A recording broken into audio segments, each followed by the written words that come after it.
বন্ধুরা, আশা করি তোমরা সবাই ভালো আছো। তোমার চ্যানেলে তোমাদের সবাইকে স্বাগতম। তো স্বাভাবিকভাবে আজ আমরা যেটা আলোচনা করছি একাদশ শ্রেণীর সেকেন্ড সেমিস্টার পরীক্ষার সম্পূর্ণ বাংলা সাজেশন। তোমরা ফার্স্ট সেমিস্টার পরীক্ষা দিয়ে এসছো এবং আশা করি প্রত্যেকেরই ভালো রেজাল্ট হবে। তো সামনেই আমাদের রয়েছে সেকেন্ড সেমিস্টার পরীক্ষা। তো সেকেন্ড সেমিস্টারে কিন্তু 40 মার্কের আমাদের প্রশ্ন আসে। এবার আমাদের গল্প রয়েছে, কবিতা রয়েছে, নাটক রয়েছে, তারপর পূর্ণাঙ্গ সহায়ক গ্রন্থ রয়েছে, বাংলা শিল্প সাহিত্য সংস্কৃতি ইতিহাস, প্রবন্ধ রচনা, এই মোট বিষয়গুলো রয়েছে। এবার এর ভেতর থেকে আজ আমরা সাজেশন বা মোস্ট ইম্পর্টেন্ট প্রশ্নগুলো শেয়ার করব। শুধু প্রশ্নগুলো শেয়ার করা নয়, তার সঙ্গে যেটা তোমাদের শেয়ার করব সেটা হচ্ছে চালাকি। যে চালাকিটা খুব ভয়ঙ্কর এবং বইয়ের অর্ধেক বই পড়লেই তোমরা কাজ কমপ্লিট করে দিতে পারবে। ঠিক সেইভাবেই কিন্তু আজকের সাজেশন তোমাদের সামনে আলোচনা করব। প্রথমেই দেখো, আমাদের যে বিষয় সেটা হচ্ছে গল্প। আমরা পরপর যাব। তো গল্প থেকে আমাদের 5 মার্কের প্রশ্ন আসবে। আমাদের সিলেবাসে দুটো গল্প রয়েছে, আমরা জানি কী গল্প রয়েছে। একটা রয়েছে ছুটি এবং আরেকটা রয়েছে তেলেনাপোতা আবিষ্কার। একটা ছুটি আর একটা হচ্ছে তেলেনাপোতা আবিষ্কার। প্রত্যেকটা গল্পের ব্যাখ্যা কিন্তু তোমাদের জন্য আমি এর আগেই রেডি করে রেখেছি। যারা পারবে ওই গল্পগুলো একটু অক্ষরভিত্তিক আলোচনাটা দেখে নেবে, তাহলে কিন্তু যে কোনো প্রশ্নের উত্তর করতে পারবে। এটা প্রথম কথা। এবার দেখো, সবথেকে সহজ কোনটা হবে? সবথেকে সহজ হবে কিন্তু ছুটি, কারণ ছুটিটা তোমরা পড়েছো। এটা খুবই সুন্দর একটা গল্প এবং নিজেরাই কিন্তু নিজের মতো করে উত্তরটা লিখতে পারবে। কেন বলছি আমি এই কথাগুলো? কারণ দুটো গল্প পড়ার দরকারই নেই আমাদের। যেহেতু শর্ট কোশ্চেন নেই, সেহেতু ব্রড কোশ্চেন আমাদের পরীক্ষাতে আসবে। 5 মার্কের প্রশ্ন আমাদের গল্প থেকে পরীক্ষাতে আসবে। দুটো আসবে, একটা প্রশ্নের উত্তর আমাদের করতে হবে এবং ডাইরেক্ট 5 মার্কও আসতে পারে, 2+3 এভাবেও কিন্তু ভাগ হয়ে 5 মার্কের কোশ্চেন আসতে পারে। সে যেভাবেই আসুক, আমাদের একটা প্রশ্ন ছুটি থেকে আসবে আর একটা প্রশ্ন তেলেনাপোতা থেকে আসবে। আমরা যদি ছুটিটাকে ভালো করে পড়ি তাহলেই কিন্তু আমরা লিখতে পারবো। যেহেতু আমাদের একটা প্রশ্ন লিখতে হবে, সেহেতু আমার অত টেনশন নেওয়ার কোনো ব্যাপার নেই। তাহলে যারা পারবে সব পড়লে, কিন্তু যারা পারবে না অন্ততপক্ষে একটা গল্প, যেটা হচ্ছে ছুটি, এই ছুটি গল্পটা ভালো করে পড়বে। তো ছুটি গল্প, তেলেনাপোতা আবিষ্কার, দুটো গল্পেরই ইম্পর্টেন্ট কোশ্চেন আমি তোমাদের সামনে শেয়ার করছি। দুটো গল্পেরই ইম্পর্টেন্ট কোশ্চেন আমি তোমাদের সামনে শেয়ার করছি। কিন্তু যারা দুর্বল বা পড়ার সময় কম, তাদের জন্য ন্যূনতম ছুটির প্রশ্নগুলো পড়বে। আর যাদের একটু সময় আছে তারা দুটোই পড়তে পারো, কোনো সমস্যা নেই। তো চলো প্রথমে আমরা ছুটি থেকে প্রশ্নগুলো জেনে নিই। প্রথম প্রশ্ন, ফটিক তার মা বাড়িতে গিয়ে যে দুরবস্থা হয়েছিল তা ছুটি গল্প অবলম্বনে আলোচনা করো, অথবা ফটিকের চরিত্র সম্পর্কে আলোচনা করো। আবার তুই মাখনকে মেরেছিস। বক্তা কাকে কথাগুলো বলেছিল, বক্তা কখন কেন কথাগুলো বলেছিল, অথবা ফটিকের মামি ফটিকের ওপর যে ব্যবহার করেছিল তা আলোচনা করো। নেক্সট, ছুটি গল্পে বর্ণিত বালক দলের খেলার দৃশ্যটি বর্ণনা করো। নেক্সট, এখন আমার ছুটি হয়েছে মা, এখন আমি বাড়ি যাচ্ছি। এখানে কে কার সম্পর্কে কথাটা বলেছে, বক্তার এই আকুলতার কারণ কী ছিল, লেখো। এটা কিন্তু এই গল্পের সেরা কোশ্চেন। নেক্সট, স্কুলে এত বড় নির্বোধ ও অমনোযোগী বালক আর ছিল না। বালকের সম্পর্কে এরূপ মন্তব্যের কারণ কি? পরবর্তী প্রশ্ন, তিনি ঈষৎ ক্ষুণ্ণ হইলেন। কার কথা বলা হয়েছে, তার ক্ষুণ্ণ হওয়ার কারণ কী ছিল? অথবা বিধবা এ প্রস্তাবে সহজেই সম্মত হইলেন। বিধবাকে তার কাছে কে কি প্রস্তাব দেন, তিনি এ প্রস্তাবে কেন সম্মত হলেন? পরবর্তী প্রশ্ন, পৃথিবীতে এমন বালাই আর নেই। এখানে কার সম্পর্কে কথা বলা হয়েছে, মন্তব্যটি বিশ্লেষণ করো। অথবা পৃথিবীর কোথাও সে ঠিক খাপ খাইতেছে না, সে কে? পৃথিবীর কোথাও তার খাপ না খাওয়ার কারণ কি? ছুটি গল্পের সার্থকতা ছোট গল্প হিসেবে আলোচনা করো। নেক্সট, ইহাতে তাহার গৌরব আছে। কার সম্পর্কে কথাটি বলা হয়েছে এবং ভাবনাটি কার গৌরব, কোথায় বা কী কারণে গৌরব ছাড়া আর কিছু আছে কি না তা গল্প অবলম্বনে লেখো। লাস্ট কোশ্চেন, তখন তাহার চিত্ত অধীর হইয়া উঠিত। তখন বলতে কোন সময়ের কথা বলা হয়েছে, ব্যক্তির চিত্ত অধীর হয়ে ওঠার কারণ কি? এই যে 10টা প্রশ্ন বললাম, টিচারদের একদম বেস্ট পছন্দ। এই প্রশ্ন কটা পড়লেই কিন্তু তার গল্প থেকে কমন সে পেয়ে যাবে।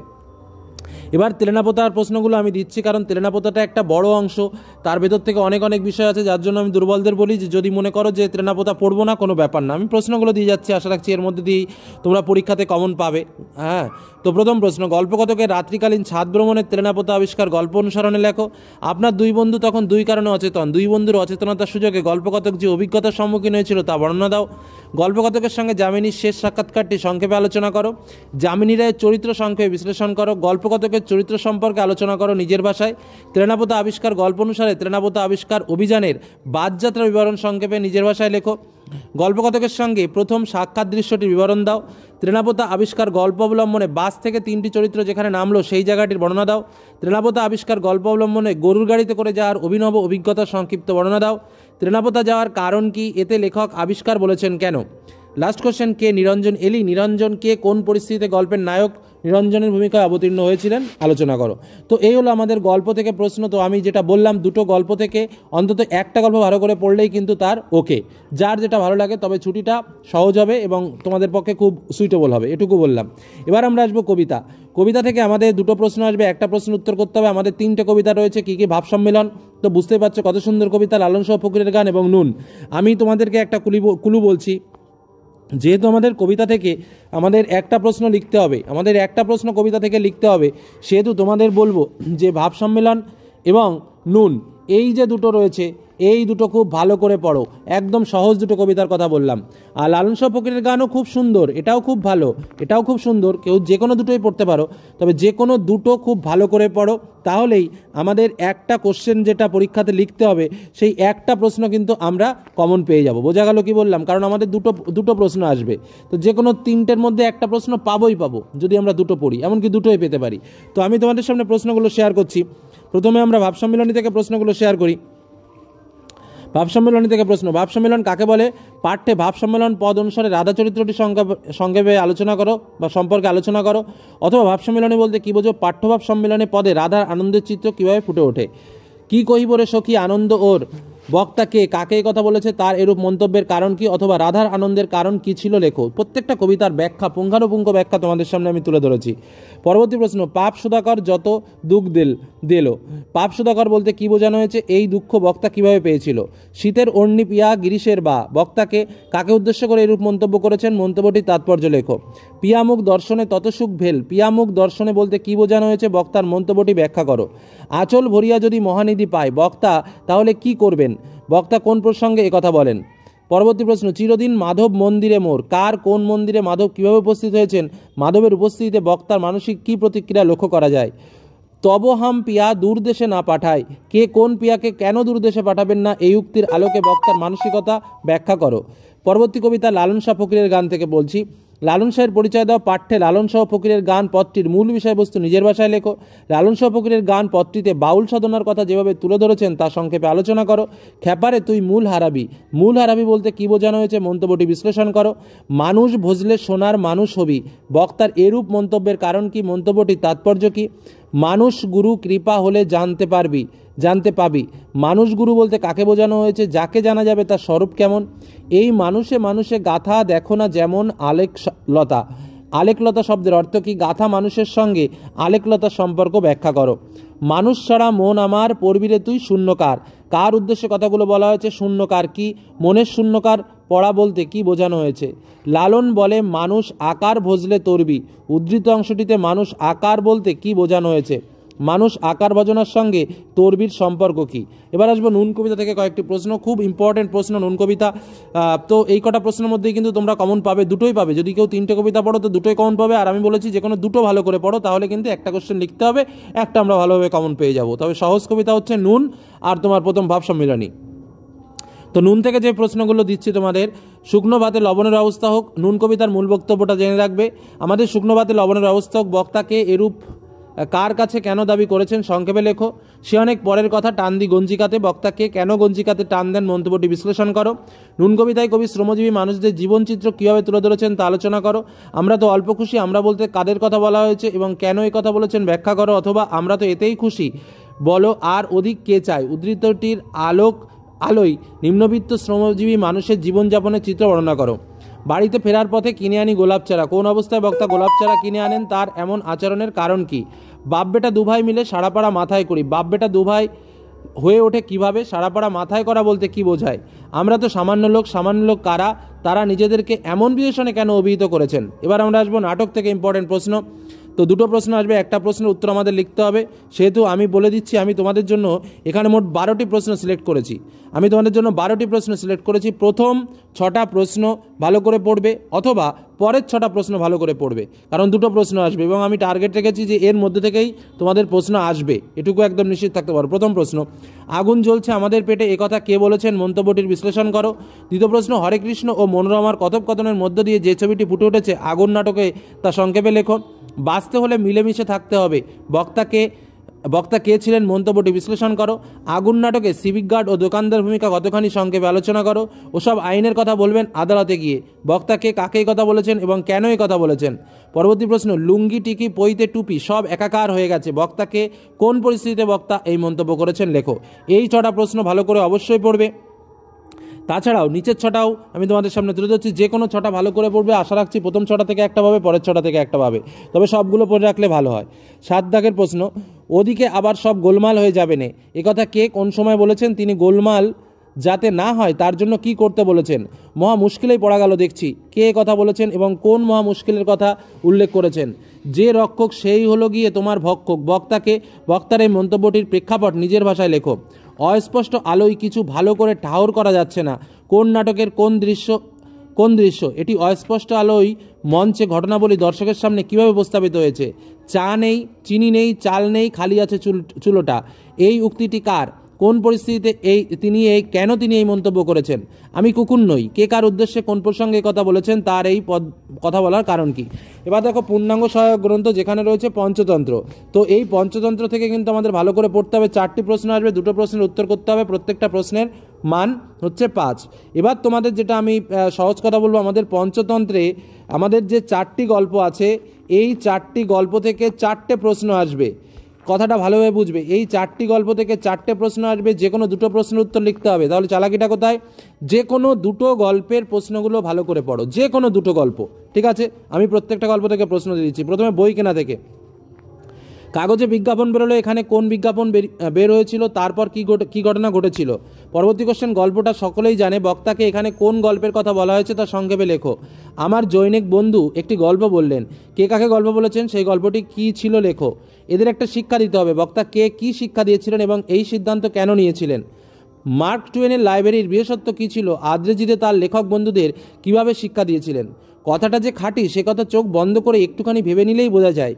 কোন কথাটার কথা বলা হয়েছে, এর মধ্যে যে আফসোস ছিল তা কাটাবার উপায় কী। বই কিনে কেউ তো কখনো দেউলে হয়নি, লেখকের এই কথা বলার তাৎপর্য কী। অতএব সব প্রমাণ হলো জ্ঞানার্জন ধনার্জনের চেয়ে মহত্তর, কে প্রমাণ করলেন, কিভাবে এই চিরসত্য প্রমাণিত হলো। এবার আমরা বলবো আজব শহর কলকাতা থেকে ইম্পর্টেন্ট কোশ্চেন। প্রথম প্রশ্ন, আমার মনে বড় আনন্দ হলো, কার মনে কি দেখে এবং প্রাবন্ধিকের কেন আনন্দ হয়েছিল। পরবর্তী প্রশ্ন, আজব শহর কলকাতা প্রবন্ধে প্রাবন্ধিক ফরাসি বইয়ের দোকান থেকে কি ভাবনা জেগেছিল এবং দোকানে প্রবেশ করে কি অভিজ্ঞতা লাভ করেছিল লেখো। পরবর্তী প্রশ্ন, কলকাতায় এসে বাঙালি হয়ে গিয়েছেন, এখানে বক্তা কার সম্পর্কে বলেছেন এবং তিনি কেন বলেছেন। পরবর্তী প্রশ্ন, আজব শহর কলকাতায় বটে, বক্তাকে তার কেন এরূপ ধারণা হয়েছে সংক্ষেপে লেখো। পরবর্তী প্রশ্ন, বলতে গেলে আমার অবস্থা ডডানং হয়ে দাঁড়ায়, ডডানং বলতে কি বোঝায়, লেখক কোন প্রসঙ্গে এই কথার অবতারণা করেছেন। পৃথিবীর কি অদ্ভুত রীতি, এখানে কোন রীতির কথা বলা হয়েছে, তা অদ্ভুত কেন। এবার বলছি 25শে বৈশাখ থেকে প্রশ্ন। 25শে বৈশাখ প্রবন্ধে রবীন্দ্রনাথ ঠাকুরের কোন গুণের কথা বলেছেন, রবীন্দ্রনাথ ঠাকুরের কোন গুণের কথা বলা হয়েছে, তার কাছে রবীন্দ্রনাথের গান অসম্পূর্ণরূপে প্রতিভূত হয় না কেন। এ অলৌকিক কর্ম যিনি করতে পারেন তিনি বিশ্বকর্মা মহাত্মা, বক্তা একথা কার সম্পর্কে বলেছেন, একথা বলার কারণ কি। কতগুলো অপূর্ব গুণের সমন্বয় হলে পর এরকম গান সৃষ্টি হতে পারে, বক্তাকে তার এই মন্তব্যটি বিশ্লেষণ করো। আমার কিন্তু ব্যক্তিগত বিশ্বাস, কার কোন বিশ্বাসের কথা বলা হয়েছে, তিনি এই বিশ্বাস প্রসঙ্গে কী কী বলেছিলেন। রবীন্দ্রনাথ কত শতবার আমাদের নিয়ে গিয়েছেন, রবীন্দ্রনাথ কোথায় নিয়ে গিয়েছেন এবং কিভাবে। নটরাজের মূর্তি দেখে মনে হয় কি মনে হয়, প্রাবন্ধিকের এমন কেন মনে হয়। এবার আমরা আসবো আড্ডা থেকে কিছু প্রশ্ন। আড্ডার প্রশ্ন, প্রথম প্রশ্ন, বাড়ির আড্ডায় মেলে না, বক্তা কাদের সঙ্গে কোথায় আড্ডা দিতেন, তার এমন উক্তির কারণ কি। পরবর্তী প্রশ্ন, আমার তাতেই আনন্দ হলো, বক্তা কে, তার আনন্দের কারণ কি ছিল। পরবর্তী প্রশ্ন, মহালগনের বর্ণনা আমি আর কি দেব, মহালগনের বলতে কি বোঝানো হয়েছে, প্রাবন্ধিক তার বর্ণনা যেভাবে দিয়েছিলেন তা লেখো। পরবর্তী প্রশ্ন, তত্ত্বটা হৃদয়ঙ্গম হলো সেই ব্রহ্ম মুহূর্তে, এখানে কোন তত্ত্বের কথা বলা হয়েছে এবং প্রাবন্ধিকের কিভাবে হৃদয়ঙ্গম হয়েছিল তা লেখো। সে ভয়ও নেই আর চাই কি, এখানে কোন ভয় না থাকার কথা বলা হয়েছে, কি কি পাওয়ার পর আর কিছু বক্তা চান না, তা না হলে আড্ডা হবে কেন, কোন প্রসঙ্গে লেখক এমন কথা বলেছেন। এই হলো আমাদের 4টে যে গল্প, প্রত্যেকটা থেকে বললাম, আমি চালাকিটা বলে দিয়েছি, যে কোনো 2টো গল্পের প্রশ্ন ভালো করে পড়ো। এবার হচ্ছে আমাদের সাহিত্য শিল্প ইতিহাস, যেখানে আমাদের 3টে অংশ আছে, আধুনিক বাংলা সাহিত্য, লৌকিক সাহিত্য আর কবিতার মহাকাব্য, আখ্যান কাব্য বা গীতি কবিতার ধারা। তো স্বাভাবিকভাবে আমাদের 3টে জায়গা থেকে 3টে প্রশ্ন আসবে, আমাদের 2টো প্রশ্নের উত্তর করতে হবে। তো আমি তোমাদের যেটা সহজে বলবো, যে কোনো 2টো পার্টের প্রশ্ন খুব ভালো করে পড়ো। তো আমি তোমাদের প্রত্যেকটা পার্ট থেকে প্রশ্নগুলো তুলে ধরছি। হ্যাঁ, প্রথম মানে সবকটা পার্ট মিলিয়ে আমি তোমাদের প্রশ্নগুলো তুলে ধরছি। এই প্রশ্নগুলো একটু ভালো করে পড়ো। সব মিলে দুটো প্রশ্নের জন্য আমি এখানে তোমাদের কয়েকটা প্রশ্ন তুলে ধরেছি। আগে প্রশ্নগুলো বলে দিই। প্রথম প্রশ্ন, বাংলা গদ্যের বিকাশে ঈশ্বরচন্দ্র বিদ্যাসাগর, প্যারাচাঁদ মিত্রর অবদান আলোচনা করো, অথবা বাংলার গদ্যের বিকাশে ফোর্ট উইলিয়াম কলেজের ভূমিকা আলোচনা করো। এই প্রশ্নটা কিন্তু ভাইটাল, এখান থেকে কিন্তু একটা প্রশ্ন আসবে, ধরে রাখতে পারো। ঈশ্বরচন্দ্র বিদ্যাসাগর, প্যারাচাঁদ মিত্র আর ফোর্ট উইলিয়াম কলেজ হলো একটা। দ্বিতীয় হচ্ছে বাংলা সাহিত্যে গীতি কবিতায় বিহারীলাল চক্রবর্তীর অবদান, আর নাট্য সাহিত্যে গিরিশ ঘোষ, দ্বিজেন্দ্রলাল রায়, মধুসূদন দত্ত, দীনবন্ধু মিত্রের অবদান। Very very important. এর মধ্যে কোনটা আসবে গ্যারান্টিতে কিছু বলতে পারবো না। স্কুলের ক্লাস ভালো করে ফলো করবে, স্কুল যেটা বেশি করে পড়াচ্ছে সেদিকে লক্ষ্য রাখবে। নেক্সট, বাংলা উপন্যাসে শরৎচন্দ্র, বঙ্কিমচন্দ্র, রবীন্দ্রনাথ, তারাশঙ্কর আর বিভূতিভূষণ। আর বাংলা কাব্যে রবীন্দ্রনাথ ঠাকুর, সুকান্ত ভট্টাচার্য, সুভাষ মুখোপাধ্যায়ের অবদান। আচ্ছা, বাংলা সাহিত্যে সমাচার দর্পণ, সংবাদ প্রভাকর, তত্ত্ববোধিনী পত্রিকা, ভারতী, সবুজপত্র। ওকে, আর কলল পত্রিকার গুরুত্ব। আর ছড়া, ধাঁধা, প্রবাদ, কথার সংজ্ঞা, বৈশিষ্ট্য। তো তোমাদের চালাকিটা কোথায় আমি সেটা একটু বলে দিই। 2 মার্ক, যেহেতু দুটো প্রশ্ন লিখতে হবে সেহেতু এই ছড়া, ধাঁধা, প্রবাদ, কথা, এই 4টের মধ্যে একটা প্রশ্ন তোমরা নিশ্চিত রূপে পাচ্ছ, কথাটা ভালোভাবে বুঝবে। আর প্রথম দিকে যে 3টে প্রশ্ন বললাম আমি, অর্থাৎ এই 1 দাগের প্রশ্ন, 2 দাগের প্রশ্ন এবং 3 দাগের প্রশ্ন, 1 দাগের প্রশ্ন আর 2 দাগের প্রশ্ন, এই দুটোর মধ্যে একটা প্রশ্ন পাচ্ছ, কথাটা খুব ভালোভাবে বুঝবে। এখান থেকে একটা প্রশ্ন পাচ্ছ, এ হয়ে গেল দুটো প্রশ্ন। তারপর দেখো, এই নাট্য সাহিত্যে, আমি বলছি এই নাট্য সাহিত্য আর উপন্যাস, এখান থেকে কিন্তু একটাও পেতে পারো, আবার দুটোও পেতে পারো। আর না হলে এই হচ্ছে এই বাংলা সাহিত্যের সমাচার দর্পণ, এই পত্রিকা থেকে একটা। এই মোট 5টা বললাম আমি, এর মধ্যে যে কোনো 3টে সেট, আমার কথাটা খুব ভালোভাবে বুঝবে, যে কোনো 3টে সেট ভালো করে পড়বে। অর্থাৎ এখানে দেখো মোট 8টা সেট রয়েছে। আমি আবারও বলে দিই তোমাদের বোঝানোর স্বার্থে, 1, 2 দাগের মিলে হচ্ছে একটা সেট, 3 দাগ 4 দাগ মিলে একটা সেট, ঠিক আছে, 5 দাগ একটা সেট, 7 দাগ একটা সেট এবং 8 দাগ একটা সেট। এই 5টা অংশের মধ্যে যে কোনো 3টে অংশ ভালো করে পড়বে, ব্যাস এনাফ। এবার চলে আসো মানস মানচিত্র। তো দেখো, রচনা তো যেহেতু, আরেকটা হচ্ছে বিতর্কমূলক প্রবন্ধ, তো রচনার জন্য আমাদের একটু বেশি পড়তে হয়, কিছু করার নেই, কারণ স্কুল কোনটা দেবে তার কোনো গ্যারান্টি নেই, একটাই আসে, এর জন্য আমাদের একটু বেশি পড়তে হয়। তো এই রচনাগুলো একটু দেখে রাখবে। বাংলা ঋতু বৈচিত্র্য অথবা তোমার প্রিয় ঋতু, একটি গাছ একটি প্রাণ, বৃক্ষরোপণ, দৈনন্দিন জীবনে বিজ্ঞান বা প্রাত্যহিক জীবনে বিজ্ঞান, বা বিজ্ঞানের ভালো মন্দ বা বিজ্ঞানের আশীর্বাদ অভিশাপ, বিজ্ঞানের সুফল গোপাল, বিজ্ঞান কুসংস্কার, মানে বিজ্ঞান বিষয়ক একটা। তোমার জীবনের লক্ষ্য, দূষণ প্রতিরোধে ছাত্র সমাজের ভূমিকা, পরিবেশ দূষণ তার প্রতিকার, পরিবেশ সুরক্ষায় ছাত্রছাত্রীদের ভূমিকা, বিশ্ব উষ্ণায়ন, বাংলার উৎসব, খেলাধুলো, ছাত্র সমাজ, চরিত্র গঠনে খেলাধুলার ভূমিকা, একটি গাছের আত্মকথা, একটি ভ্রমণের অভিজ্ঞতা, তোমার দেখা একটি মেলা, বিজ্ঞাপন ও আধুনিক জীবন। যেহেতু আমাদের পয়েন্ট দেওয়া থাকবে সেহেতু অত টেনশন না করাই ভালো, পয়েন্টের উপরে একটু কোটেশন দিয়ে লিখবে। এই হলো আমাদের সম্পূর্ণ বাংলার সম্পূর্ণ সাজেশন তোমাদের জন্য শেয়ার করলাম। তবে চালাকিগুলোও কিন্তু আমি করেছি, যদি চালাকিগুলো একটু ফলো করো তাহলে দেখবে যা প্রশ্ন দিলাম তার হাফ প্রশ্ন পড়তে বলেছি এবং ফুল মার্ক কমন পাবে। ধন্যবাদ।